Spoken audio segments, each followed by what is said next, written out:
Now it's time for The Last Word with Lawrence O'Donnell. Good evening, Lawrence. Good evening, Rachel. And you know how this show starts at 10 o'clock, or I should say, is supposed to start at 10 o'clock.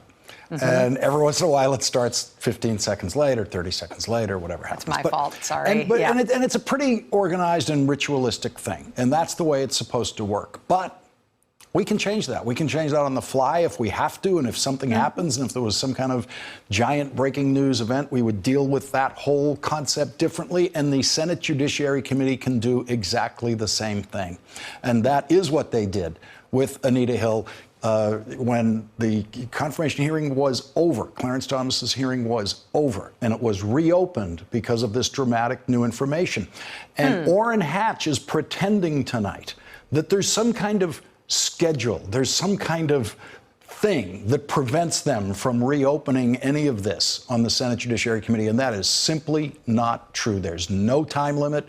They could take the rest of the year if they wanted to, but you're going to hear a lot of that about, it's over and time's up, and time is never up on the confirmation process. And, with Professor Anita Hill personally weighing in on this today, saying that she has personally experienced what happens when these things get weaponized against the accuser, and there ought to be a way for people to approach the Senate when they have personal information that is relevant to an important nominee. That still has not been fixed since her time there. It's an incredibly important point that you're making. One precedent that was set by her allegations against Clarence Thomas, which, again, she never expected to become public either. She never expected to have her name associated with those allegations, but she made them. It reopened the confirmation process, and it played out the way it did. That is the closest thing we've got to a precedent here. I don't know what Republicans are going to try to do, but I think they're going to be a little bit towed along on this story by the fact that this story is going to continue to develop over the next few days. It may be all up to Susan Collins what they do next. What might she demand from her own party or Lisa Murkowski? But Rachel, we're going to begin tonight with the Paul Manafort plea agreement, and it's the agreement part, the agreement of what Paul Manafort will deliver for his plea that has to have everybody named Trump, especially if the first name is Donald, whether it's senior or junior, very worried tonight. It's breathtaking, honestly. I mean, Lawrence, I'm in Los Angeles tonight on a Friday night, which is weird. I'm in California because I have the day off today because I'm supposed to be spending the weekend with my family out here. I know that. I am not taking the night off. I am on TV from California because of that breathtaking cooperation agreement for Manafort. I totally believed it was possible he was going to plead guilty. I totally believed they'd come up with maybe some limited cooperation deal. Maybe that was a possibility. Never in a million years would I have told you that he would have a full Monty cooperation agreement. It is breathtaking. It has got to be a terrifying day for the president and his family. And this is potentially a game changer. It's a really big deal. And it turns out all that public praise from Donald Trump to Paul Manafort about what a brave man he is, an honorable man, and all of that couldn't quite carry Paul Manafort through this part of the process. No. And what happens next? I mean, Manafort's back in jail tonight. Right? Thinking about his cooperation deal, thinking about what his ultimate sentencing, thinking about how much he has to talk to prosecutors and investigators until he can get to his sentencing, until he can see a light at the end of the tunnel. I mean, his whole life has changed, but the president's life may very well have changed too. And the Mueller investigation might be turning a profit now with something over $20 million in seized assets from Paul Manafort. This just might give them some extra lunch money. With that Trump Tower apartment being one of the things that Manafort had to forfeit, I do sort of imagine them moving like a little part of the Justice Department into that apartment. Like maybe they could just like put some HR folks in there, or like some little thing, some little aspect of the Justice Department, just to remind everybody that actually that Paul Manafort apartment is now owned by the U.S. taxpayers. They'll think of something. Rachel, get out of there. Go hang with the family, and love to the family. Thanks for coming in tonight, Rachel. Thank you. Yeah, appreciate it. Well, Paul Manafort's guilty plea today might be the single worst development in Donald Trump's life, and it might be the single worst development in Donald Trump Jr.'s life, because Paul Manafort was in the room with Donald Trump Jr. in Trump Tower during the presidential campaign meeting that Donald Trump Jr. arranged with a group of Russians who promised dirt on Hillary Clinton. Paul Manafort has promised to tell Special Prosecutor Robert Mueller every single thing that happened in that room. Every word that Paul Manafort can remember was said in that room, and what Paul Manafort remembers might lead to the first federal criminal prosecution of the son of a president of the United States. Paul Manafort could be the key witness in a case that would be entitled The United States of America versus Donald Trump Jr. And President Trump could once again be identified as an unindicted co-conspirator in such a case if Paul Manafort and others can testify credibly that presidential candidate Donald Trump knew about that meeting and was a participant in a conspiracy to obtain dirt on Hillary Clinton from Russians. And so the big news of the day for anyone named Donald Trump is that Robert Mueller has a new witness, a big new witness. And that is even bigger news than that witness saying in court today, I plead guilty. Paul Manafort spent this week telling the special prosecutor's team everything he knows about every crime he has committed or every crime he knows about. Some of Paul Manafort's crimes were described in court today by Andrew Weissman of the special counsel's office, but Prosecutor Weissman was careful to point out that nothing that he publicly described in court today includes anything that Paul Manafort has told the special prosecutor in his first week of cooperation with the special prosecutor. So there is a lot more to come from Paul Manafort. And we know that the special prosecutor reached this plea bargain agreement with Paul Manafort today because Paul Manafort has already provided and will continue to provide valuable information to the special prosecutor. The moment that officially changed Donald Trump and Donald Trump Jr.'s lives came after Andrew Weissman outlined the crimes that Paul Manafort confessed to this week: conspiracy, obstruction of justice, conspiracy against the United States. Judge Amy Berman Jackson said to Paul Manafort, so are you prepared to tell me now whether you wish to plead guilty or whether you wish to go to trial? And Paul Manafort said, I am. And the judge said, and what is your decision? And Paul Manafort said, I plead guilty. And with that, every member of the Trump campaign team who has been charged by Robert Mueller has now pleaded guilty. Every single one of them. Robert Mueller and his team are undefeated against the Trump team. And everyone in the Trump team who was ever in a room with Paul Manafort or on the phone with Paul Manafort or sent an email to Paul Manafort or received an email from Paul Manafort has to try to fall asleep tonight wondering who's next. Who will Paul Manafort hand over to Robert Mueller? Leading off our discussion now, Jill Wine-Banks, former Assistant Watergate Special Prosecutor and an MSNBC legal contributor. And also joining us is former federal prosecutor Glenn Kirshner. And Jill, as Rachel mentioned at the top, there were a couple of ways for this to go today. There wasn't a lot of suspense left in whether he was going to plead guilty, but he could have just walked in there and pleaded guilty. Could have just done that and sat back and hoped and waited for his pardon. But he didn't. He went all the way over the line and is now on Team Mueller. And you know what that says to me? That says how untrustworthy Donald Trump is, that his campaign advisor, his campaign chief, couldn't rely on him for a pardon and had to take the chance of going with full disclosure to the prosecutor and cooperating. That's what it says to me. And it's a big break because he's someone who was in at least several key meetings, including, of course, the June meeting in Trump Tower, which has been very much a focus of the investigation and could be part of the conspiracy to work with Russia on the campaign to affect the outcome of the election. And so it's a very important time for Mueller. And as you pointed out, it is 100% win for Mueller and 0 for Team Trump. Glenn Kirshner, your perspective on what we saw in court today. So, Lawrence, I think it's a hugely consequential turn of events for both the Mueller investigation and for the president and his administration. When I got a hold of a copy of the plea agreement in the Manafort case earlier today, I was looking for one phrase, and I found it on page 2, paragraph 3. And let me just read the legalese and then talk about what it actually means. It says that no other charges will be brought against the defendant, Paul Manafort, for his heretofore disclosed participation in criminal activity. In layman's terms, Lawrence, what that means is the following.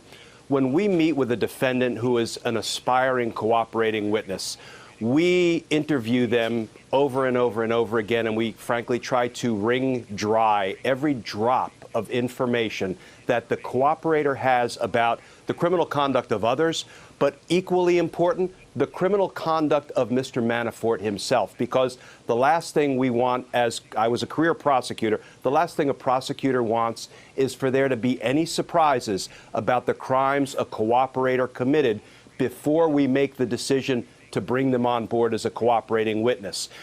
And there's a benefit to the cooperator when he sits down with the prosecutors and provides all that information about his own criminal conduct.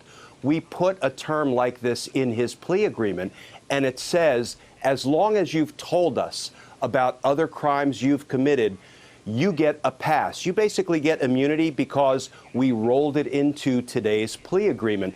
So what that means is he could have sat down and provided all sorts of information about him, Mr. Manafort, personally colluding with Russians to undermine the election, coordinating that with the president, with Don Jr., with Jared Kushner, with others. I'm not saying he did that. We have to wait and see.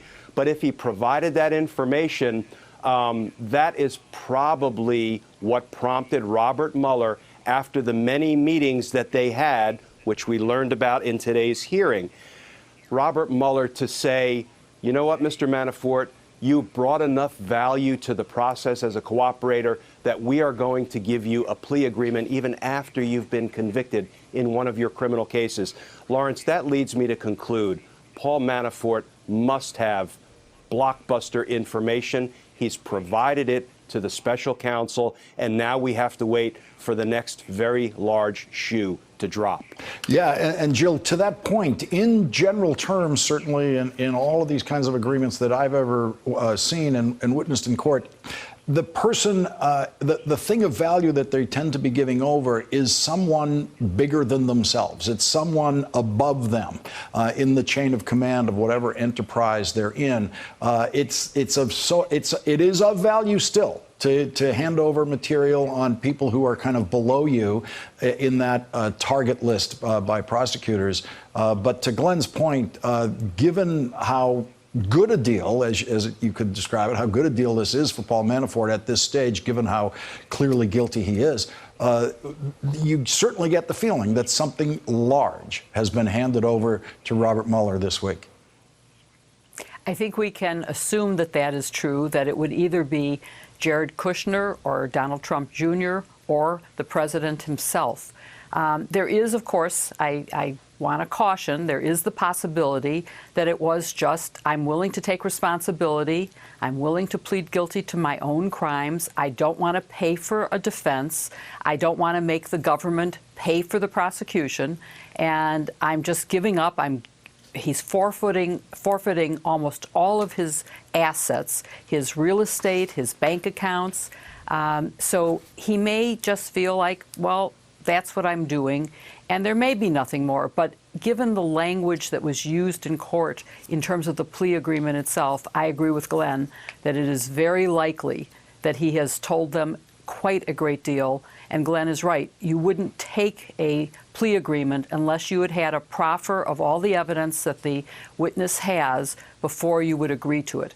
So I think we can look forward to many weeks and months of disclosures and new indictments that may be the result of this, and to the investigations that will follow up on the details that he provided to them in the proffer leading up to the plea agreement.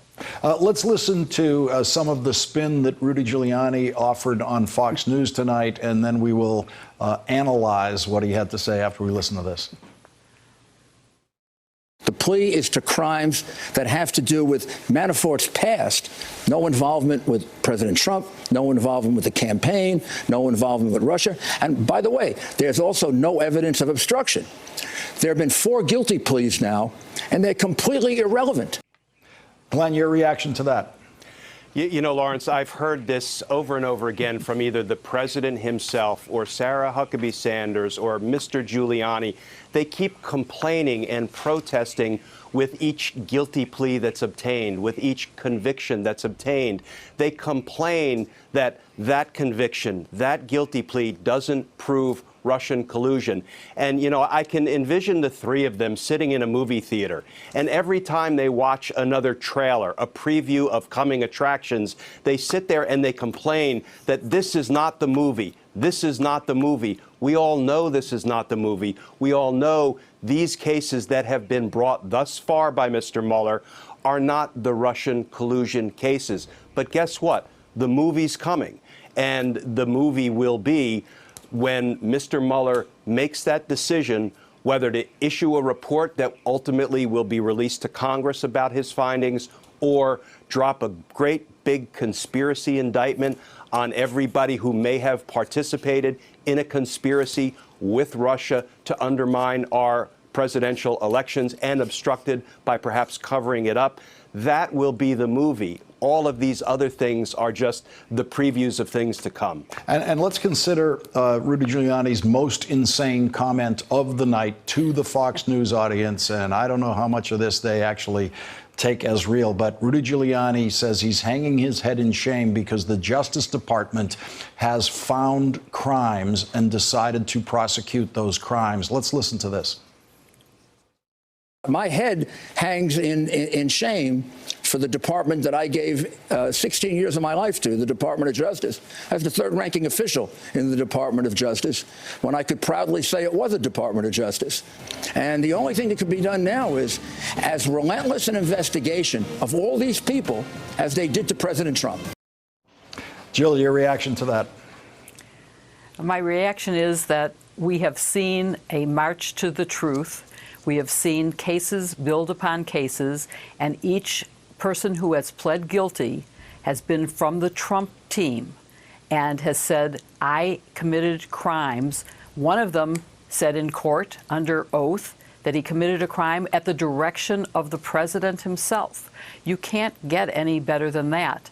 And the fact that all of these people have pled guilty shows how carefully Mueller has proceeded and how he has developed the evidence. All you have to do is read the information that Manafort pled guilty to today. It is a detailed layout of all of the things that he did, all the conversations he had, all the illegal transfers of money he had. Mueller has facts. And just like Paula Duncan concluded in the first Manafort trial, although she is a loyal Trump supporter, and although she said the investigation is a hoax and a witch hunt, she said, but the evidence against Manafort was real. Those were facts, and I voted to convict him on 18 counts. And I'm hoping that the American people will start to see the facts once Mueller either issues an indictment that names higher-ups or issues a report that names them and spells out in detail what they have done wrong. That's when people will start to see the truth and will turn their opinion and vote in the way that they should against the Trump team who has committed these crimes. And Rudy Giuliani and the Trump team always seem to forget that Michael Flynn actually pleaded guilty to committing crimes in the White House while in the Trump administration. Jill Wine-Banks, Glenn Kirshner, thank you both for starting off our discussion tonight. And when we come back, Paul Manafort is the latest Trump team member to plead guilty. But the first one who was in that Trump Tower meeting, the first one to plead guilty who was in the Trump Tower meeting. What happens now to Donald Trump Jr., Jared Kushner, and everyone else who was in that meeting? That's coming up.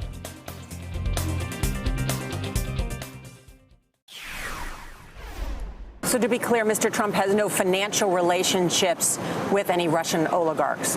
That's what he said. That's what I said. That's obviously what our position is.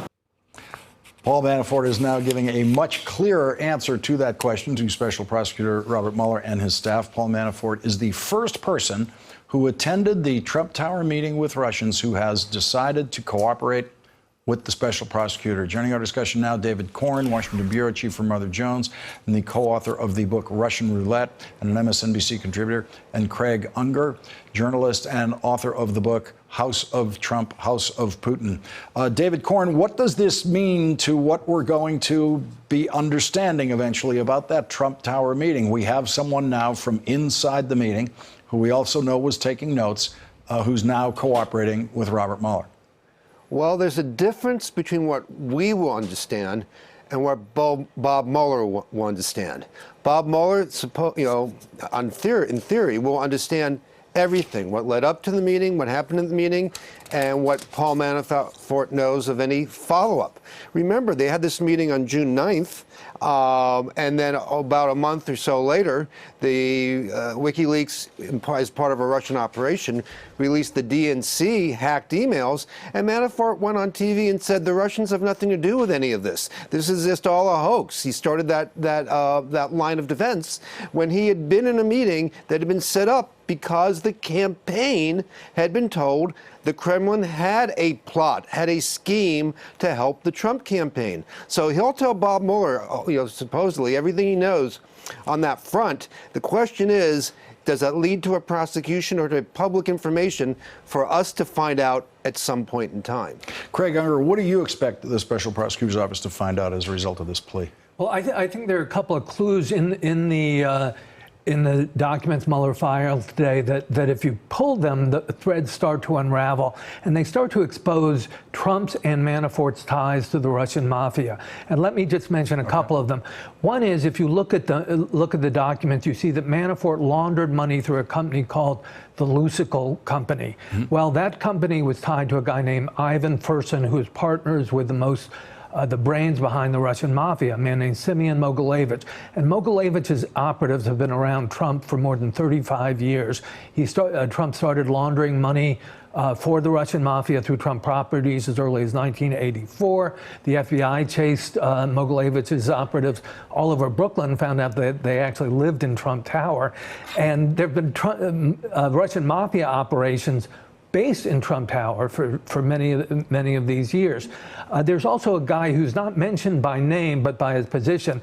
And if you'll excuse my Ukrainian, his real name is Sergei Lavochkin, and he was chief of staff to President Yanukovych, who Manafort was working for. He, too, is part of Mogilevich's circle. And if you look at what they're really doing, it gets to the root of what I think this whole scandal is really about. It's that Russia is a kleptocracy with Putin at the very top. They are stealing Russia's natural resources and profiting enormously from the Ukraine energy trade.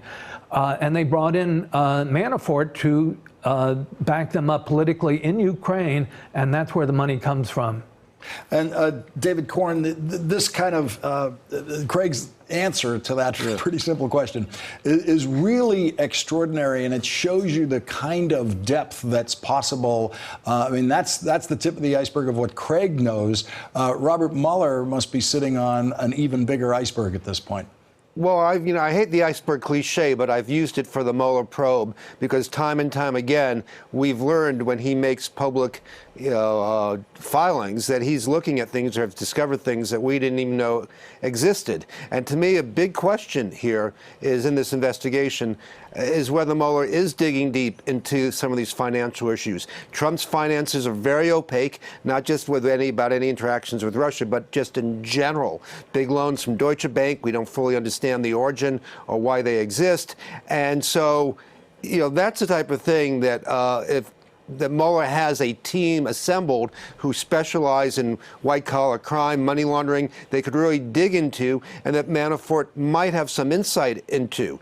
But we're still waiting to see. We don't have a lot of public signs yet, whether that is that one big part of the probe or not. But if it is, this could go on for a long time and go much deeper than just Russia collusion. And Craig, what is your view of what kind of exposure Donald Trump personally has on the Russian money laundering you describe. Is it possible that he didn't know who was buying these apartments and what money they were using to buy these apartments? Well, it's absolutely possible, or rather, it's very difficult to prove what he does know, and I certainly can't get inside his mind. But there is, I'm not a lawyer, but there is a legal concept known as willful ignorance or willful blindness. And when you look at the scale of the money laundering, BuzzFeed reported that there were 1,300 condos, Trump-branded condos, that were sold under conditions that appear to be money laundering. And I think a good prosecutor could make a case that that's not random or coincidental, that this was a pattern and it was deliberate and done with knowledge. David Corn, Craig Unger, thank you both for joining our discussion tonight. And coming up, The New Yorker is reporting more details about the woman who claims that Supreme Court nominee Brett Kavanaugh sexually assaulted her when they were both in high school. New York Times has more details on it. But Republicans seem to think there is nothing to talk about here. That's coming up.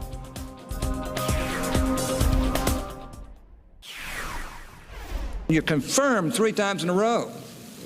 And this is your 4th time. And you should be confirmed here. Never once were you attacked like this by anybody. And I know you. And the people who know you the best, and that involves hundreds of people, think the world of you. And Orrin Hatch thinks the world of Brett Kavanaugh. Today, Republican Senator Orrin Hatch issued this statement: I do not intend to allow Judge Kavanaugh's confirmation to be stalled because of an 11th hour accusation that Democrats did not see fit to raise for over a month. The claims are wholly unverifiable and come at the tail end of a process that was already marred by ugly innuendo, dishonesty, and the nastiest form of our politics. The American people deserve much better from the Senate as an institution, and that is essentially the same defense that Orrin Hatch offered for Clarence Thomas, who faced accusations from Anita Hill after his confirmation hearing was over. But because there are no time limits on how long the confirmation process can take, the Senate Judiciary Committee then reopened the Clarence Thomas hearings and heard from Anita Hill, after which Clarence Thomas was then confirmed by the Senate 52 to 48. And before Anita Hill testified, Clarence Thomas was probably on his way to getting at least 80 votes in favor of his confirmation in the Senate. The Senate Judiciary Committee has the same option now as it did for Clarence Thomas. The committee can slow down the process and reopen the confirmation hearing if Judge Kavanaugh's accuser changes her mind and is willing to reveal herself publicly and testify about what she said in a confidential letter to a member of Congress about what Brett Kavanaugh did to her when they were both in high school. The New York Times and The New Yorker revealed more of the details about that letter today. Writing in The New Yorker, Ronan Farrow and Jane Mayer report, in the letter, the woman alleged that during an encounter at a party, Kavanaugh held her down and that he attempted to force himself on her. She claimed in the letter that Kavanaugh and a classmate of his, both of whom had been drinking, turned up music that was playing in the room to conceal the sound of her protests, and that Kavanaugh covered her mouth with his hand. She was able to free herself. In recent months, the woman had told friends that Kavanaugh's nomination had revived the pain of the memory and that she was grappling with whether to go public with her story. She contacted her Congresswoman Anna Eshoo, a Democrat, sending her a letter describing her allegation. California Congresswoman Anna Eshoo then passed that letter along to California's senior Senator Dianne Feinstein, the senior Democrat on the Senate Judiciary Committee. The New Yorker reports that the woman considered speaking publicly about her experience with Brett Kavanaugh, but, quote, after the interactions with Eshoo's and Feinstein's offices, the woman decided not to speak about the matter publicly. Republican Senator Susan Collins had a pre-scheduled hour-long telephone discussion with Brett Kavanaugh today, but Senator Collins made no comment, no public comment about that discussion or about the new accusation against Judge Kavanaugh. So what will the Judiciary Committee do next? After this break, we will be joined by Jill Wine-Banks and Lisa Graves, who is the former chief counsel for nominations on the Democratic staff of the Senate Judiciary Committee.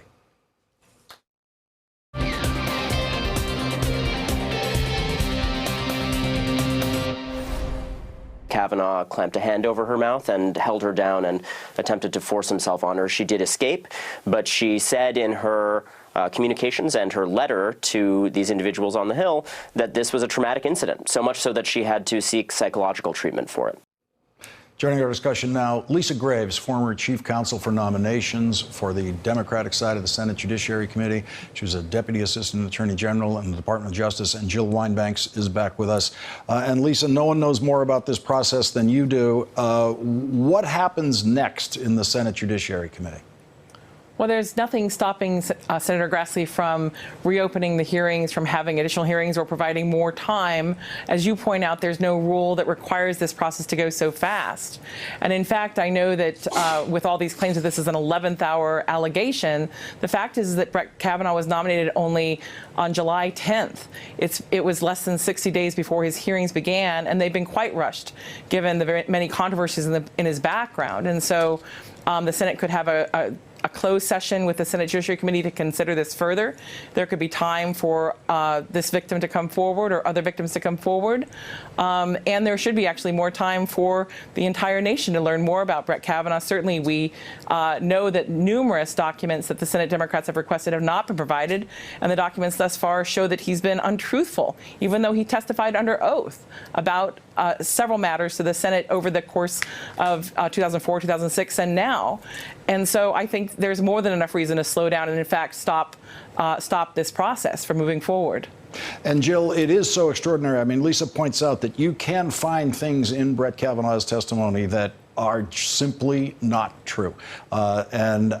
Some people are calling them lies. I'm not sure what else you call them.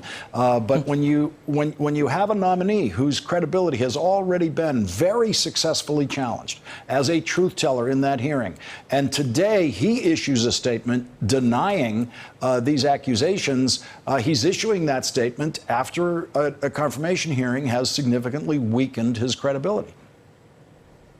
Yes, I agree with everything Lisa said and with what you said, and I appreciate your saying that there is no rule that forces this to go forward.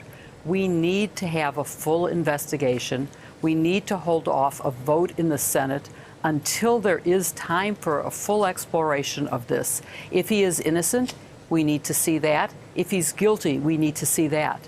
And the fact about the memos that were stolen from the Democrats that he says, oh, I didn't know, that doesn't ring true to me. So there are a lot of issues besides this one that have been sort of shuffled under the rug and that need to be explored. I would urge this woman, I know how hard it must be to come forward, but I really hope you will. I'm pleading with you to come forward and speak out on this because there is so much at stake. The times are different now. The Me Too movement has made you able to be heard and believed in a way that Anita Hill didn't have a chance for. So please come forward and let us hear the whole story of this. I also think it raises the issue of the time that Kavanaugh clerked for Kozinski, who left the bench because of sexual misconduct in his chambers. And we need to know more about what Kavanaugh knew. I know he's denied that he knew anything, but the knowledge was everywhere. People knew about it. How could he not have known? And if he did know, why did he do nothing? I think there are a lot of questions that need answering before the Senate votes on this. And Lisa, there is criticism developing on both the Democratic side and on the Republican side about how Senator Feinstein has handled her end of it. Given what we know about it, what is your view of how Senator Feinstein has handled this? Well, I have to say that this is almost the definition of being between a rock and a hard place. You have a victim who has come forward, who has asked for information not to be shared, and of course it's necessary to honor her request for confidentiality, and yet you have this very significant allegation that bears on the ability of this man, the appropriateness of this man to be appointed to the United States Supreme Court. And we know through history with Anita Hill that we have someone who is on the Supreme Court in which which there were credible allegations of his sexual misconduct, of sexual harassment. And I think that Anita Hill has certainly been vindicated over the course of time, and yet we still have Justice Thomas on the court. And so these are very serious matters, which is exactly why, as Jill said, there's no need to rush forward. We need to get to the bottom of this. And the other matters, quite frankly, you know, it was a digital Watergate, what happened in the Senate, with the Senate's own files being taken and stolen and then given, in many instances, to Brett Kavanaugh. And I do believe that he lied about what he knew and when he knew it. And I believe it's quite clear to me, based on that episode and many more in terms of his answers in 2004 and 2006, that he lied under oath. And that's one of the most serious things that can be alleged about a judge, because the most important thing for a judge in this country, in any country, is that they be honest about the facts and the law.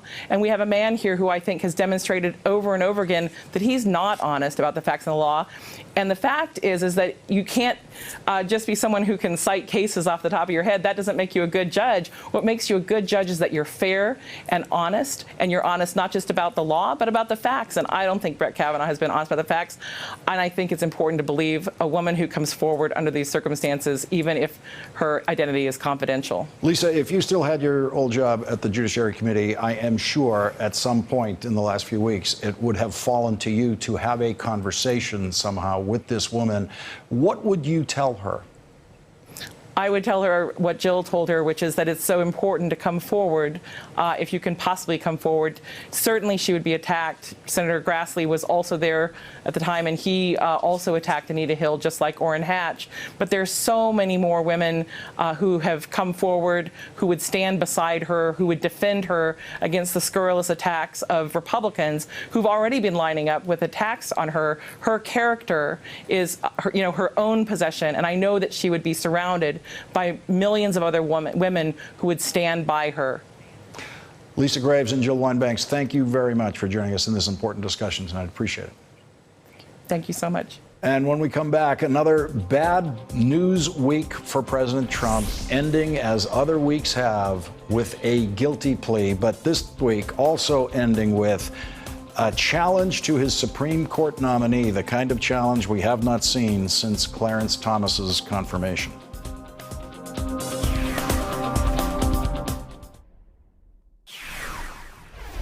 Things were looking bad enough for the Republicans with just 53 days left until the midterm congressional elections. But now President Trump's campaign chairman has pleaded guilty and become a cooperating witness with the special prosecutor. And the president's nominee for the Supreme Court faces a new accusation of sexual assault when he was a teenager. Joining our discussion now, Evan Siegfried, Republican strategist and the author of GOP GPS, How to Find Millennials and Urban Voters. The Republican Party Needs to Survive. And David Corn is back with us. And Evan, from the Republican perspective, the polling is about as bad as it gets. 538's generic congressional ballot average Democrats 48.9%, Republicans 39.8%. They say that's the highest, that's the best number the Democrats have had since Trump has been in office. Yes, it is. And we've been having terrible weeks as Republicans, and part of it is due to the president, and part of it is due to us not standing up to him as a Republican body in the legislature and being an accurate check. But I've been actually going through the data of voter registrations throughout the country, comparing them to 2014 and 2010. And I'm seeing a great deal of enthusiasm among voters. In Colorado itself, new voter registrations at this time are up 333% over what they were in 2014. How is that going by party? That is going where more people are registering as Democrats, and more people who are likely Democratic voters, such as younger voters and women, are registering, outpacing men, and it's becoming a big problem. In Colorado, the Republican Party has lost registered voters, and the Democrats have gained 23,000. And then you're seeing it in Iowa, you're seeing it in Minnesota, you're seeing it in Pennsylvania. These are all states that require this. And I think that people are not really realizing that in addition to these suburban white women who are going to be voting against Republicans and have already in special elections in 2017, younger voters, especially millennials, are going to turn out. And David Corn, it seems like the Brett Kavanaugh story certainly is going to still be with us next week and after that, because next week is just at the moment is the scheduled vote in the Judiciary Committee. That there's still time after that before the vote on the Senate floor. And so we don't know what damage is going to be done to Brett Kavanaugh or to the Republicans in the next week with that story. I mean, look at it this way, Lawrence. If you're not part of the basic base for Trump. What appeals to you these days from Trump or the Republican Party? It's either chaos, unhinged tweets, or, you know, you got the Brett Kavanaugh story, which may or may not explode on the basis of these allegations. But that in and of itself only appeals to his evangelical base. If you're in the middle, if you had any doubts, and a lot of voters voted for Trump in 2016 with like, I'm going to roll the dice a little bit. I don't like Hillary. He's kind of wild, but let me see what he does. And those people are not rushing to embrace the Republican Party. The Republican Party doesn't even exist anymore. No consistent ideology, no consistent agenda except tax cuts for the rich. It's really the Trump Party. Evan, you are saddled with this. I know you don't want to. I know you don't want to be, but this election is going to be a referendum, and the only thing the Republicans have going for them, two things. One is gerrymandered districts and voter suppression tactics. Other than that, the wind and everything else is going against the GOP. And Evan, the only known political strategy, if we can call it that, for a party when there are problematic investigations going against them on their side is to simply stay absolutely silent about the investigations and talk about other things. Donald Trump can't stay silent about this investigation of him, his administration, his campaign. And so the Republicans out there who are trying to campaign and trying to avoid that subject get hit with it every day by Donald Trump. They do, but they haven't seen the tweets, as the excuse goes. Yeah. But I think that I think that Republicans, we are trying to talk about other things, such as immigration, as well as fire up the base by saying we need you to turn out because we'll be the check on the impeachment when Democrats take the House and go unhinged. But I think that other things, I think a lot of the public has tuned out the investigation because it's very intricate. And at the same time, they're looking at the economy, which Republicans are trying to boast off of. But they're not feeling the economy. There's a disconnect between how great the economy is and how people are doing.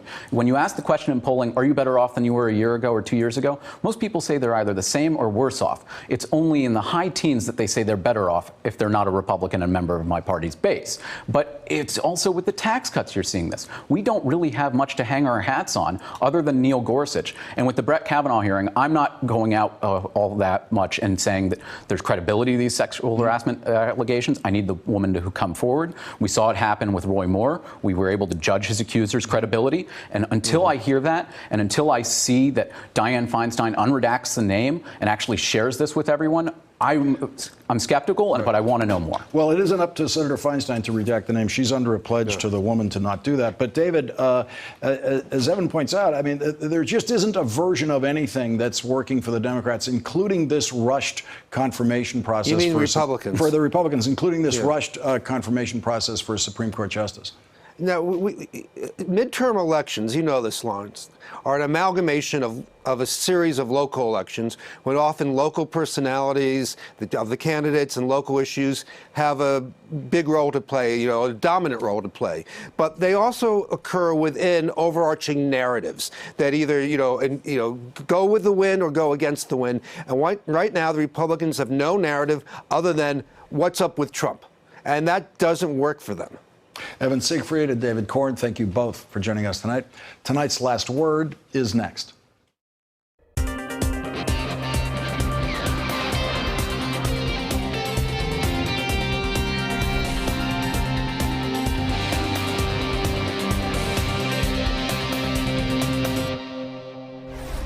Time for tonight's Last Word. Trump has had major problems with the Department of Justice, mainly the justice part. But here's the thing. They don't think anyone can get confirmed if Sessions needs to be replaced. And on top of that, no one in the GOP wants the job. When asked about it, Senator John Cornyn said, "We already have an attorney general. I love my job." Lindsey Graham responded, "No, I like being a senator. There are plenty of more qualified people than me, bunches of them, thousands." And Rand Paul replied, "Was ist das, Attorney General? I am Hans, a humble German tourist with no opinions." I like that Hans guy. Stephen Colbert gets tonight's Last Word. Scams, sex, even murder. committed for money. I'm Stacy Keach, the voice of CNBC's crime series American Greed. Subscribe to the American Greed podcast. Shocking cases, all true. Some people will do anything for money.